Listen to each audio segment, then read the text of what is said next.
உக்ரைனை ஆக்கிரமிக்கும் நோக்கோடு ரஷ்யா தொடுத்த போர் இன்னும் நீண்டு கொண்டே செல்கின்றது. இந்த போரில் இருதரப்பும் பாரிய அழிவை சந்தித்தன என்றுதான் கூற வேண்டும். ரஷ்ய ஜனாதிபதி புட்டின் நினைத்தது போன்று ரஷ்ய படைகளால் பாரிய அளவிலான சேதங்களை உக்ரைனுக்கு ஏற்படுத்த முடியவில்லை என்பதை ரஷ்யா ஏற்றுக்கொண்டுதான் ஆக வேண்டும். உக்ரைன் என்கின்ற ஒரு மிகச்சிறிய நாட்டுடன் உலகத்தின் இரண்டாவது வல்லரசு மோதுகின்ற ஒரு கொடிய யுத்தமாகும்.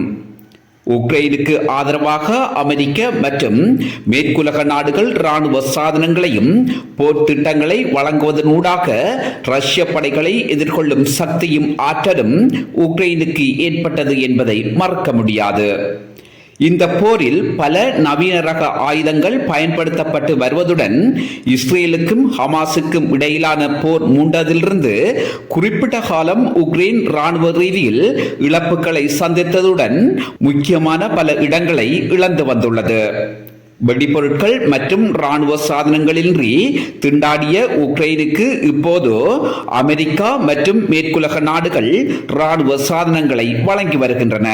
ரஷ்ய படைகள் இப்போது ஒரு சிக்கலான நிலைக்கு தள்ளப்பட்டுள்ளனர். உக்ரைன் மீண்டும் தனது கைவரிசையை காட்டத் தொடங்கியுள்ளது.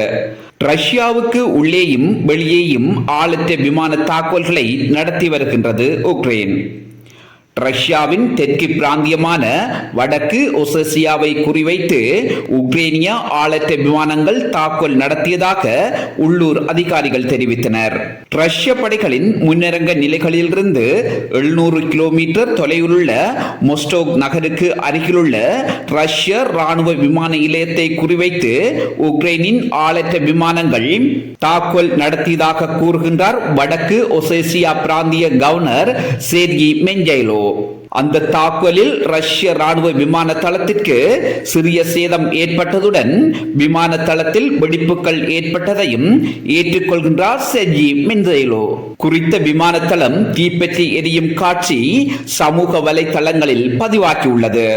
அங்கு ஏற்பட்ட இழப்பை ரஷ்ய தரப்பு மூடி மறைப்பதாக பெயர் குறிப்பிட விரும்பாத ரஷ்ய மூத்த அதிகாரி ஒருவர் தெரிவித்தார். அதே நேரம் ரஷ்ய ராணுவ விமான தளத்தை தாக்குவதற்கு உக்ரைனால் அனுப்பப்பட்ட ஆளற்ற விமானங்களில் 3 ரஷ்ய வான் பாதுகாப்பு சாதனங்கள் சுட்டு வீழ்த்தியதாக ரஷ்ய பாதுகாப்பு அமைச்சு அறிவித்துள்ளது. மொஸ்டோக் நகருக்கு அருகிலுள்ள இராணுவ விமான தளம் மீது தாக்குதல் நடத்துவதற்காக எத்தனை ஆளற்ற விமானங்கள் அனுப்பப்பட்டன என்கின்ற தகவல் இதுவரை வெளியிடப்படவில்லை.